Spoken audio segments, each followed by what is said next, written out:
Hello friend, welcome back to study circle. आज की इस वीडियो में हम देखेंगे लुसेंट सामान्य ज्ञान के कुछ महत्वपूर्ण क्वेश्चन जो कि सभी एग्जाम पॉइंट से इम्पोर्टेंट हो सकते हैं। तो इस वीडियो को अंत तक जरूर देखिएगा और अगर आप इस चैनल पर नए तो चैनल को सब्सक्राइब कर बेल आइकन को जरूर प्रेस कर लें ताकि वीडियो की नोटिफिकेशन आपको मिलती रहे और इस वीडियो को ज़्यादा से ज़्यादा शेयर करें। तो चलिए स्टार्ट करते हैं आज के कुछ लुसेंट सामान्य ज्ञान के क्वेश्चन। पहला क्वेश्चन है, भारतीय संविधान को पहली बार कब संशोधित किया गया था? तो इसका राइट आंसर है 1950 में। 1950 में भारतीय संविधान को पहली बार संशोधित किया गया था। अगला क्वेश्चन है, किस नदी को बंगाल का शोक के नाम से जाना जाता है? तो दामोदर नदी जो है बंगाल की शोक नदी के नाम से जाना जाता है। अगला क्वेश्चन है, किस बादशाह के अंतर्गत मुगल सेना में सर्वाधिक हिंदू सेनापति थे? तो इसका राइट आंसर है औरंगजेब। औरंगजेब के सेना में मुगल सेना में सर्वाधिक हिंदू सेनापति थे। अगला क्वेश्चन है, किस इतिहासकार ने दीन इलाही को धर्म कहा था? तो इसका राइट आंसर है अबुल फजल ने। अबुल फजल ने दीन इलाही को धर्म कहा था। अगला क्वेश्चन है, धर्मत का युद्ध किसके बीच लड़ा गया था? तो धर्मत का युद्ध जो है औरंगजेब और दारा सिकोह के बीच लड़ा गया था। किसके बीच लड़ा गया था? औरंगजेब और दारा सिकोह के बीच। कौन सा युद्ध? धर्मत का युद्ध, जो अप्रैल 1658 में हुआ था। अगला क्वेश्चन है, जहांगीर के दरबार में पक्षियों का सबसे बड़ा चित्रकार कौन था? तो मंसूर जो था जहांगीर के दरबार में पक्षियों का सबसे बड़ा चित्रकार माना जाता था, वो कौन था? मंसूर। अगला क्वेश्चन है, मुगल प्रशासन में जिले को किस नाम से जाना जाता था? तो मुगल प्रशासन में जिले को सरकार के नाम से जाना जाता था, यानी जिले को सरकार कहा जाता था। कब? मुगल प्रशासन में। अगला क्वेश्चन है, आर्थिक अपक्षय सिद्धांत के प्रवर्तक कौन थे? तो आर्थिक अपक्षय सिद्धांत के प्रवर्तक दादा भाई नीरोजी को कहा जाता है। दादा भाई नीरोजी को क्या कहा जाता है? आर्थिक अपक्षय सिद्धांत के प्रवर्तक। अगला क्वेश्चन है, भारतीय राष्ट्रीय कांग्रेस का प्रथम अधिवेशन कहाँ आयोजित किया गया था? तो इसका राइट आंसर है मुंबई में। मुंबई में भारतीय राष्ट्रीय कांग्रेस का प्रथम अधिवेशन आयोजित किया गया था। कहाँ पे? मुंबई में। नेक्स्ट क्वेश्चन देखते हैं। तो नेक्स्ट क्वेश्चन है, भारतीय राष्ट्रीय कांग्रेस के प्रथम मुसलमान अध्यक्ष कौन थे? तो इसका राइट आंसर है बद्दीन तैयबाजी। तैयबाजी जो थे भारतीय राष्ट्रीय कांग्रेस के प्रथम मुसलमान अध्यक्ष थे। कौन थे? बद्दीन तैयबजी।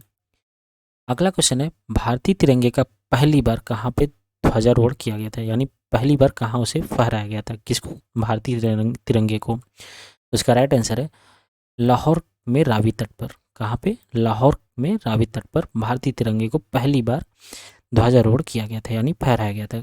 कब? 1929 में। 1929 में भारतीय तिरंगे को लाहौर के रावी तट पर फहराया गया था। अगला क्वेश्चन है, जिम कॉर्बेट राष्ट्रीय वन कहाँ स्थित है? तो इसका राइट आंसर है उत्तराखंड में। उत्तराखंड में जिम कॉर्बेट राष्ट्रीय अरण्य यानी वन स्थित है। कहाँ पे? उत्तराखंड में। अगला क्वेश्चन है, पारिस्थितिक प्रणाली क्या है? तो पारिस्थितिक प्रणाली है एक जैव प्रणाली है। कैसी प्रणाली है? जैव प्रणाली है। कौन सी? पारिस्थितिक प्रणाली। अगला क्वेश्चन है, संयुक्त राष्ट्र महासभा द्वारा मानव अधिकारों को विश्वव्यापी घोषणा कब स्वीकृत की गई थी?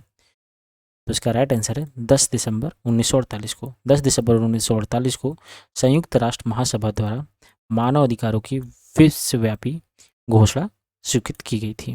कब? 10 दिसंबर 1948 को। तो ये इंपॉर्टेंट पॉइंट है, इसे याद करिएगा। अगला क्वेश्चन है, मंडिया व मेले किस सूचीगत के अंतर्गत आते हैं? तो इसका उत्तर है राइट समवर्ती सूची में।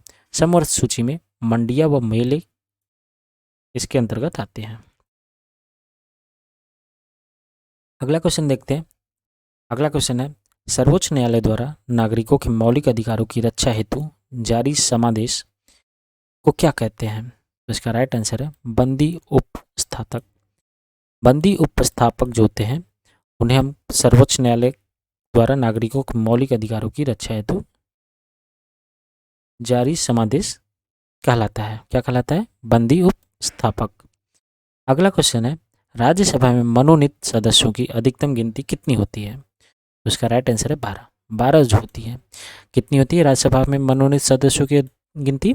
12 होते हैं मनोनीत सदस्य, कहाँ में, राज्यसभा में।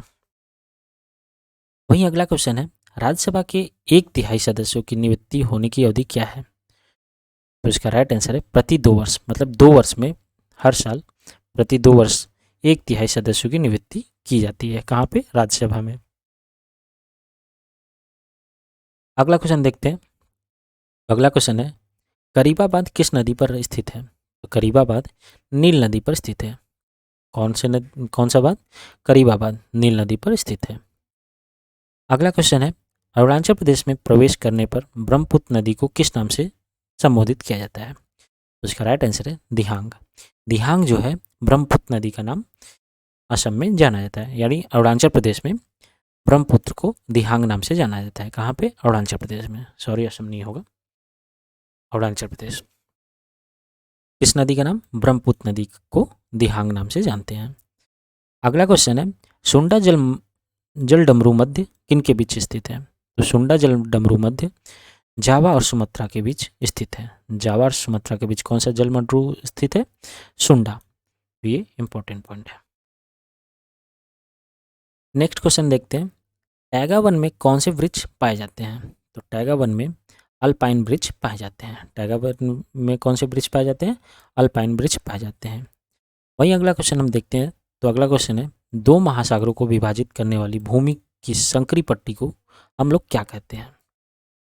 2 महासागरों को विभाजित करने वाली भूमि या लाइन को हम लोग जल डमरू मध्य कहते हैं। क्या कहते हैं? जल डमरू मध्य कहते हैं, या इस्थमस कहते हैं। क्या कहते हैं? इस्थमस, जो 2 महासागरों को विभाजित करता है, यानी 2 महासागरों को अलग अलग विभाजन के कार्य में करता है। अगला क्वेश्चन है, इंदिरा गांधी परमाणु अनुसंधान केंद्र कहाँ पर स्थित है? इसका राइट आंसर है कलपक्कम में। कलपक्कम में इंदिरा गांधी परमाणु अनुसंधान स्थित है। नेक्स्ट क्वेश्चन देखते हैं, मायोपिया का दूसरा नाम क्या है? मायोपिया एक बीमारी है, तो इसका दूसरा नाम क्या है? तो ये आँख की बीमारी है, तो ये समीप दृष्टि इसका दूसरा नाम, मतलब इस नाम से भी जानते हैं। किसको? मायोपिया को। अगला क्वेश्चन है, सूर्य का ताप हम तक किस विधि द्वारा पहुंचता है, यानी कैसे हम लोग तक पहुंचता है? विकिरण। विकिरण द्वारा सूर्य का ताप हम तक पहुंचता है। नेक्स्ट क्वेश्चन की बात करते हैं। तो वो क्वेश्चन है, प्रवाल द्वीप मुख्यतः क्या होता है? तो प्रवाल द्वीप मुख्यतः स्थलीय समुद्र, अंततः स्थलीय समुद्रों में पाया जाता है। अगले क्वेश्चन की तरफ बढ़ते हैं। नेक्स्ट क्वेश्चन है, सोडियम कार्बोनेट को बाजार की भाषा में क्या कहते हैं? तो सोडियम का बाइकार्बोनेट हम बाजारी भाषा में कहते हैं पकाने का सोडा, यानी फलों को पकाने का सोडा जो होता है सोडियम बाइकार्बोनेट के नाम से बाजार में, मतलब बाजार में सोडियम कार्बोनेट जो है पकाने के सोडा नाम से बिकता है। अगला क्वेश्चन है, भारतीय संगीत का उद्गम किस में खोजा जा सकता है? तो भारतीय संगीत का उद्गम यानी कहाँ से भारतीय संगीत मिला है? तो उसका राइट आंसर है सामवेद की संहिता में। सामवेद की संहिता में भारतीय संस्कृत का उल्लेख किया गया है। अगला क्वेश्चन है, चालुक्यों ने अपना साम्राज्य कहाँ स्थापित किया था? तो चालुक्यों ने अपना साम्राज्य मालवा में स्थापित किया था। कहाँ पे स्थापित किया था? मालवा में। किसने? चालुक्यों ने। नेक्स्ट क्वेश्चन की तरफ बढ़ते हैं। अगला क्वेश्चन है, हिटलर जर्मनी का चांसलर कब बना? तो हिटलर जर्मनी का चांसलर 1933 ईस्वी में बना था। कब बना था? 1933 ईस्वी में। कौन बना था? हिटलर जर्मनी का चांसलर बना था। अगले क्वेश्चन की तरफ बढ़ते हैं। तो दिल्ली के किस सुल्तान ने एक रोजगार विभाग और एक दान विभाग और एक परोपकारी चिकित्सालय की स्थापना की थी? तो ऐसा कौन सा सुल्तान था? तो वो फिरोज तुगलक था। फिरोज तुगलक जो था, एक रोजगार विभाग, एक दान विभाग और एक परोपकारी चिकित्सालय की स्थापना किया था। कहाँ पे? दिल्ली। अगले क्वेश्चन की तरफ बढ़ते हैं। तो नेक्स्ट क्वेश्चन है, पुहार नगर की नींव किस चोल शासक ने रखी थी? तो पुहार नगर की नींव राजेंद्र चोल के शासक ने रखी थी। किसने रखी थी? राजेंद्र चोल के शासक ने। किसकी नींव रखी थी? किस नगर की? पुहार नगर की। अगला क्वेश्चन है, गुप्त युग का प्रवर्तक कौन था? तो गुप्त युग का प्रवर्तक श्रीगुप्त को माना जाता है। श्रीगुप्त को गुप्त युग का प्रवर्तक माना जाता है। अगला क्वेश्चन है, किस पदार्थ का मूल्य घट जाने पर भी उसकी मांग में वृद्धि नहीं होगी? तो ऐसा एक पदार्थ है नमक। नमक ऐसा पदार्थ है जिसका मूल्य घट जाने से उसकी मांग में वृद्धि नहीं होगी। नेक्स्ट क्वेश्चन की बात करते हैं। तो मिश्रित अर्थव्यवस्था किस प्रणाली आर्थिक प्रणाली का संदर्भ सूचक माना जाता है? तो इसका राइट आंसर है जिसमें सरकारी क्षेत्र तथा निजी क्षेत्र दोनों हो, यानी ये दोनों मिश्रित अर्थव्यवस्था आर्थिक प्रणाली का संदर्भ माना जाता है। कौन सा? सरकारी क्षेत्र और निजी क्षेत्र दोनों। अगला क्वेश्चन है, पद्म सुब्रमण्यम किस शास्त्रीय नृत्य की प्रतिपादक है? तो ये भारतनाट्यम की प्रतिपादक है। कौन सा? पद्म सुब्रमण्यम। अगला क्वेश्चन है, अलमाटी बांध किस नदी पर बना हुआ है? तो अलमाटी बांध जो है कृष्णा नदी पर बना हुआ है। कहाँ पे बना हुआ है? कृष्णा नदी पर। इसका राइट आंसर है कृष्णा नदी। अगला क्वेश्चन है, विश्व की सबसे लंबी नदी कौन सी है? तो विश्व की सबसे लंबी नदी नील नदी से है, यानी विश्व की सबसे लंबी नदी कौन सी जानी जाती है? मानी है नील नदी को मानते हैं। अगला क्वेश्चन है, कंप्यूटरों के लिए आईसी चिप्स प्रायः किस पदार्थ की बनी होती है? तो कंप्यूटर में जो आईसी चिप्स लगी होती है वह सिलिकॉन की बनी होती है, यानी सिलिकॉन की बनी होती है। कौन सी क्या बनी होती है कंप्यूटर में? IC chips. अगला क्वेश्चन है, प्रतिवर्ष उपभोक्ता दिवस कब मनाया जाता है? तो प्रतिवर्ष उपभोक्ता दिवस 15 मार्च को मनाया जाता है, यानी 15 मार्च को कंज्यूमर डे मनाया जाता है। अगला क्वेश्चन है, द जिन ड्रिंकर्स नाम पुस्तक के लेखक कौन थे? तो इसका राइट आंसर है सागरिका घोष। सागरिका घोष ने द जिन ड्रिंकर्स नामक पुस्तक लिखी थी। अगला क्वेश्चन है, तक्षशिला के प्रसिद्ध स्थल के रूप में होने का क्या कारण था? तो तक्षशिला क्यों प्रसिद्ध था? तो तक्षशिला गांधार कला के लिए प्रसिद्ध था। अगले क्वेश्चन की तरफ बढ़ते हैं। तो भारत की प्रथम स्वर्ण मुद्राएं किसने चलाई थी? तो भारत में सर्वप्रथम स्वर्ण मुद्राएं यूनानी ने चलाई थी। यूनानी ने भारत में सर्वप्रथम स्वर्ण मुद्रा चलाई थी। नेक्स्ट क्वेश्चन है, सती प्रथा को निरुत्साहित करने वाला मुगल सम्राट कौन था? तो सती प्रथा को निरुत्साहित करने वाला पहला मुगल सम्राट अकबर था। अकबर जो था सती प्रथा को निरुत्साहित किया था। अगले क्वेश्चन की तरफ पढ़ते हैं। तो लाला हरदयाल जो थे किस पार्टी के नेता थे? तो लाला हरदयाल गदर पार्टी के नेता माने जाते थे। ये गदर पार्टी के नेता माने जाते थे। कौन? लाला हरदयाल। अगला क्वेश्चन है, मराठा राज्य का दूसरा प्रवर्तक किसे माना जाता है? तो बालाजी विश्वनाथ को मराठा राज्य का दूसरा प्रवर्तक माना जाता है। अगला क्वेश्चन है, भारत से ब्रिटेन की ओर संपत्ति के अपवहन यानी ड्रेन ऑफ वेल्थ का सिद्धांत किसने प्रतिपादित किया था? तो इसका राइट आंसर है दादा भाई नेरोजी ने। दादा भाई नेरोजी ने भारत से ब्रिटेन की ओर संपत्ति के अपवहन यानी ड्रेन ऑफ वेल्थ का सिद्धांत प्रतिपादित किया था। अगले क्वेश्चन की तरफ बढ़ते हैं। तो अगला क्वेश्चन है, किस युद्ध में भारत में मुगल राज्य की नींव पड़ी? तो इसका राइट आंसर है पानीपत का प्रथम युद्ध। पानीपत का प्रथम युद्ध के बाद भारत में मुगल राज्य की नींव पड़ी थी।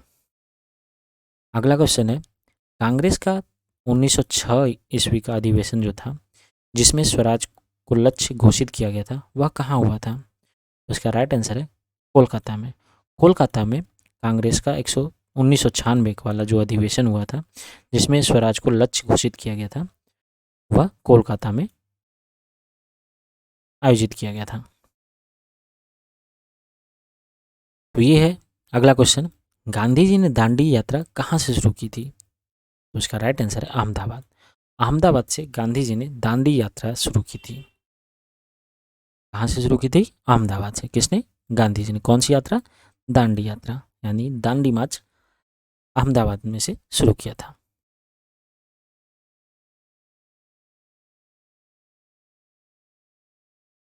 तो ये थे कुछ लूसेंट सामान्य ज्ञान के प्रश्नोत्तर 1 लाइन में जो कि सभी एग्जाम पॉइंट में पूछे जा सकते हैं। तो इस वीडियो को ज़्यादा से ज़्यादा शेयर करें, कमेंट करें, लाइक करें।